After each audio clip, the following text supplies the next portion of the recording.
Y ahí estamos grabando ya para que... Ya, pues vamos a partir entonces con la última parte que nos está quedando de lo que es el despacho económico. El título que puse, seguramente ustedes ya lo leyeron, dice Despacho económico considerando las pérdidas en líneas de transmisión. ¿Ah? Eso es lo que tenemos que ir viendo. Despacho económico considerando las pérdidas en líneas de transmisión. ¿Ya? No sé si antes de partir tienen alguna consulta o alguna duda, chiquillos, sobre lo que hemos estado viendo de la prueba o algo. ¿O no hay dudas hasta el momento? Por mi parte no, profesor. Ya. Por mi parte tampoco. Tampoco, Cristian. ¿Y No, Paulo? profesor. Paulo, tampoco. No, profesor. No, ya. Entonces, démosle pues. Voy a apagar la cámara para no distraer.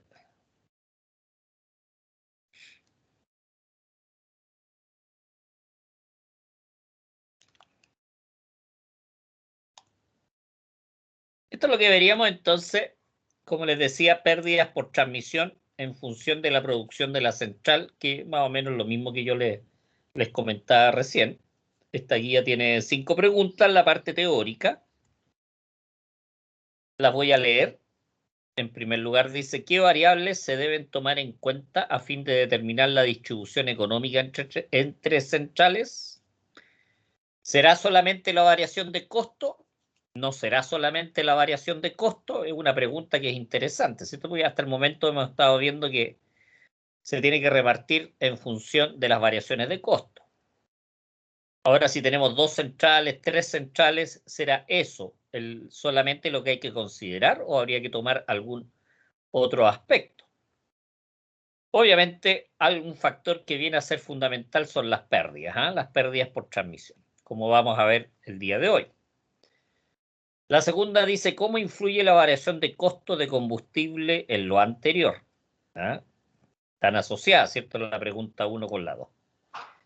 Indique qué representan los coeficientes B11, B12, B22 y en qué unidades se miden. ¿Ah? Dar ahí una pequeña, ¿cierto?, reseña de qué representan, cómo se calculan, cuál es la unidad que tiene. La pregunta 4 dice si la corriente 1 y la corriente 2 están en fase. ¿Qué pasa con eso? Si están en fase. ¿Qué representan los coeficientes? Estamos hablando, estos serían los coeficientes B11, B12, B22. Si las corrientes están en fase, ¿qué es lo que sucede con los coeficientes? Pregunta 5 dice, explique el efecto que tiene utilizar valores constantes para los coeficientes de pérdida. Ya, por lo tanto, estos B, ¿cómo se llaman? Coeficientes de pérdida. Para que nos vayamos adelantando un poquitito a lo que tenemos que ir viendo. Si de repente hay alguna duda o alguna consulta, por favor, chiquillos, como siempre, siéntanse en la absoluta libertad, ¿cierto?, de poder preguntar. Vamos a ampliar aquí quizá un poquitito para que... Entonces, partamos con la materia. Como les quería poner un poquitito la duda hace un momento respecto de si es ¿cómo se llama? La variación de costo del combustible es el único parámetro a considerar para seleccionar una planta generadora.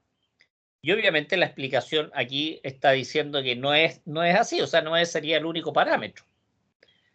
Sino que la otra cosa que hay que considerar es la distancia que pueda tener la planta generadora a algún centro de consumo.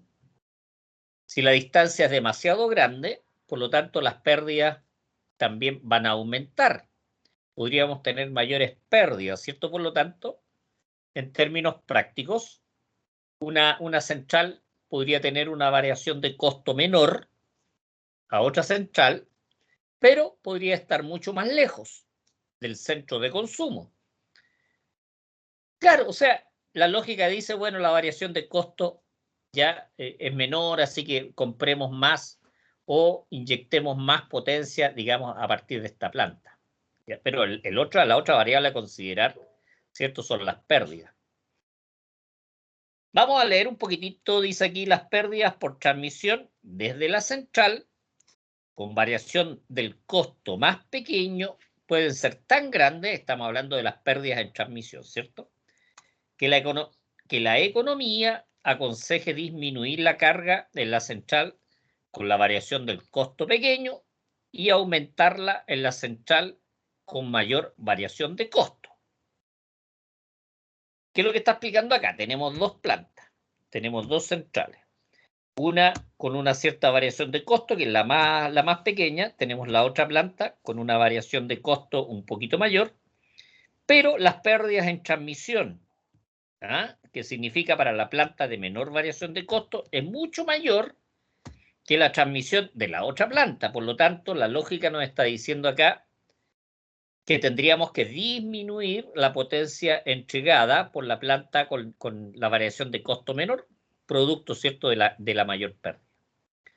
Esa es la lógica con la cual se está planteando acá lo que es el tema de la variación de costo versus lo que son las pérdidas en las líneas de transmisión.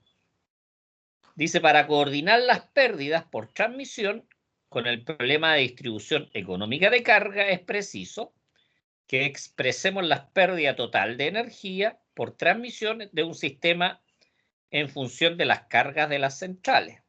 Eso quiere decir, en el fondo, las potencias, conocer los voltajes, conocer cuáles son las corrientes. Obviamente los factores de potencia también vienen a ser un asunto importante. Sigamos leyendo algunas ideas para que no se nos vayan a perder algunos conceptos. Dice, para poder ver con más claridad los principios que intervienen en la expresión de las pérdidas en función de la energía suministrada por las centrales, determinaremos dichas pérdidas en un sistema simple. Eso quiere decir, vamos a hablar de dos plantas generadoras, líneas de transmisión y consumo. Dice aquí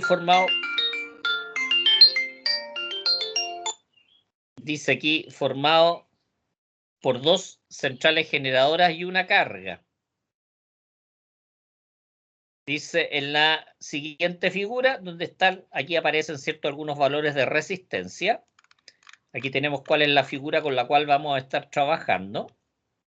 Dice central número 1, central número 2, la carga. Aquí tenemos la resistencia de las diferentes líneas de transmisión. Ojo, acá se trabaja finalmente con las resistencias y con las impedancias, ¿cierto? Ya vamos a ver la diferencia, dónde vamos a ocupar unas y otras. Entonces tenemos los valores de resistencia y la potencia de pérdida total del sistema.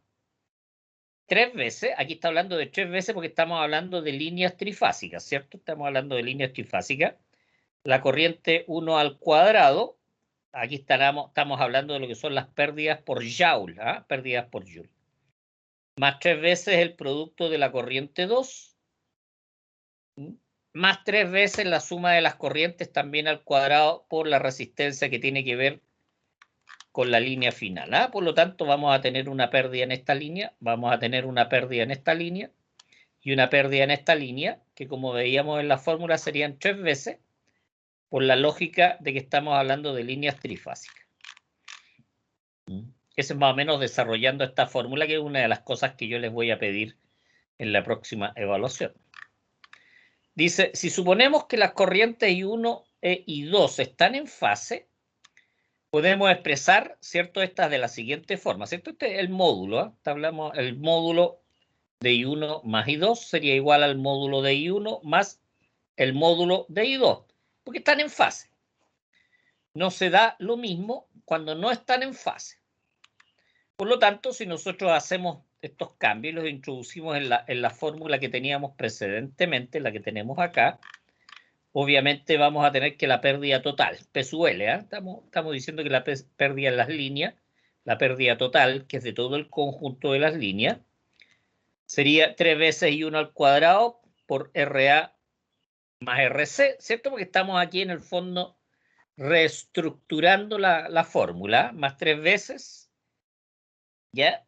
Por 2 veces I2 más I2, que sería I2 al cuadrado, por RC al cuadrado, ¿ya? Y 3 veces I2 al cuadrado más RB más RC.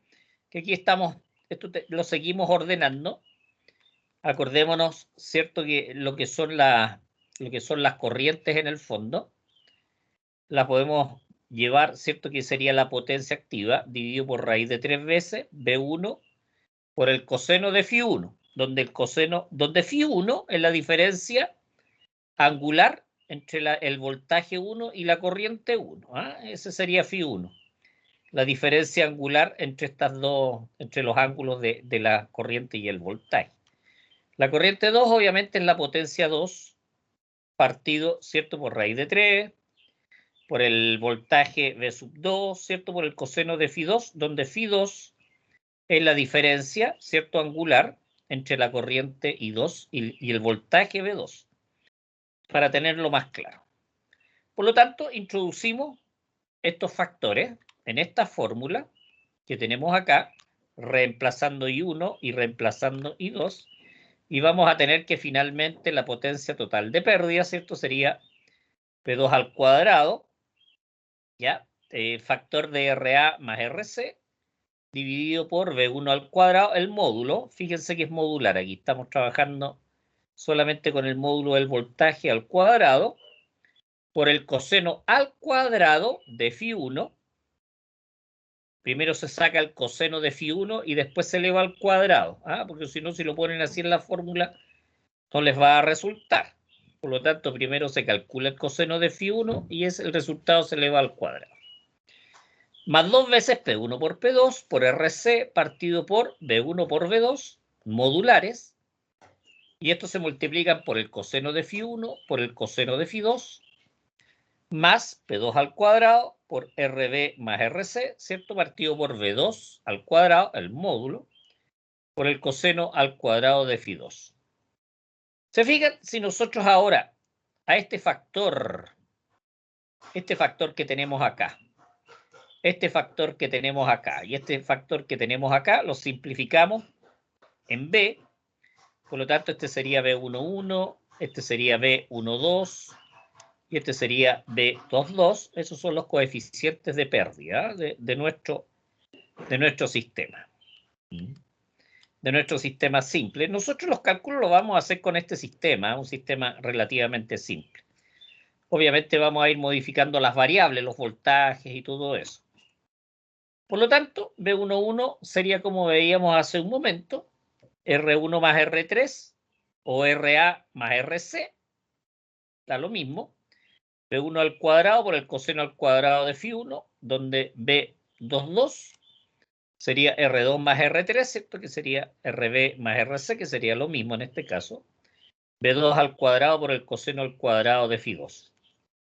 Y lo que es el coeficiente de pérdida mutua, que estaría en esta línea, ¿cierto? La línea que finalmente es la que llega a la carga, sería la resistencia C o 3, da lo mismo en términos semánticos, dividido por V1 por V2, repito que son los módulos, en kilovolt, ojo, estos son en kilovolt, por el coseno de Φ1 y coseno de Φ2. Acá estaría la respuesta en el fondo de qué es lo que son estos coeficientes de pérdida para explicarlo. Y la unidad es la que aparece en la cita que tenemos acá un poquito más abajo. Dice B11, B12 y B22 son los coeficientes de pérdida o coeficientes B. Coeficientes B. Si las tensiones las tomamos entre línea, ojo, se trabaja para calcular acá son los voltajes de línea.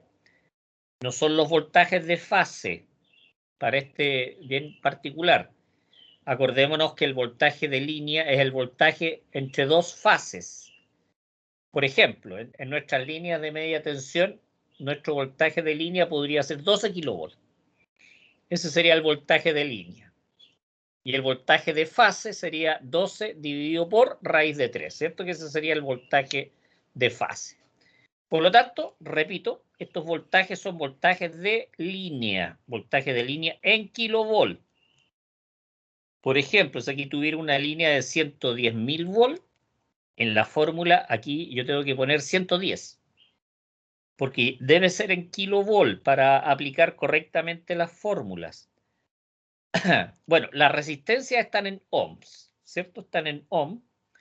Las unidades correspondientes para los coeficientes de pérdida son en 1 partido por megawatt o, lo que es lo mismo, megawatt elevado a menos 1. Megawatt elevado a menos 1. Y con eso obviamente respondemos algunas de las preguntas que habíamos visto al principio de la guía. Dice, entonces, con potencias trifásicas P1 y P2, que están en megawatt o megavatios, como dice acá. Dice, PL vendrá también expresada en megawatt, porque si P1 y P2 están en megawatt, obviamente el resultado final también va a estar en megawatt. Eso es básicamente.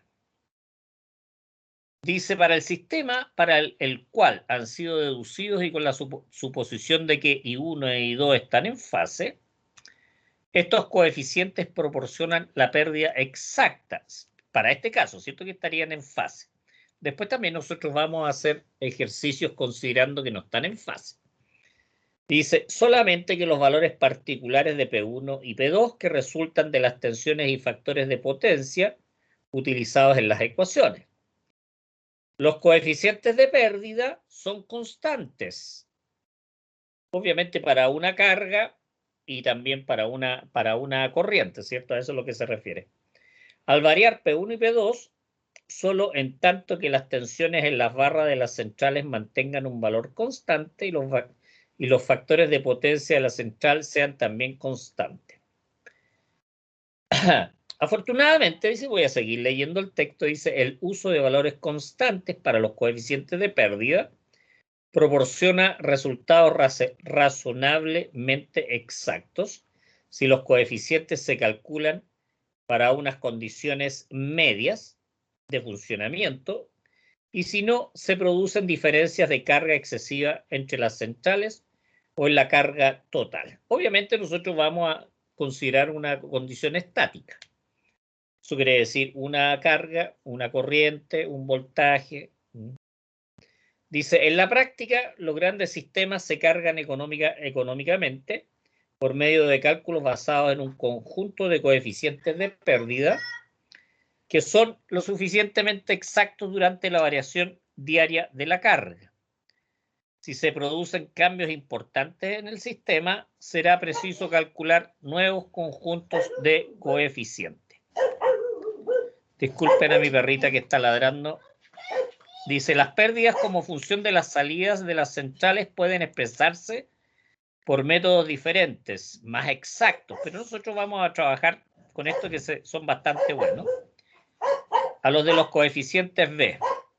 Pero el enfoque de los coeficientes B se entiende más fácilmente y es suficientemente válido para dar un tratamiento bastante adecuado en la pérdida de coordinación de la distribución económica de carga entre centrales.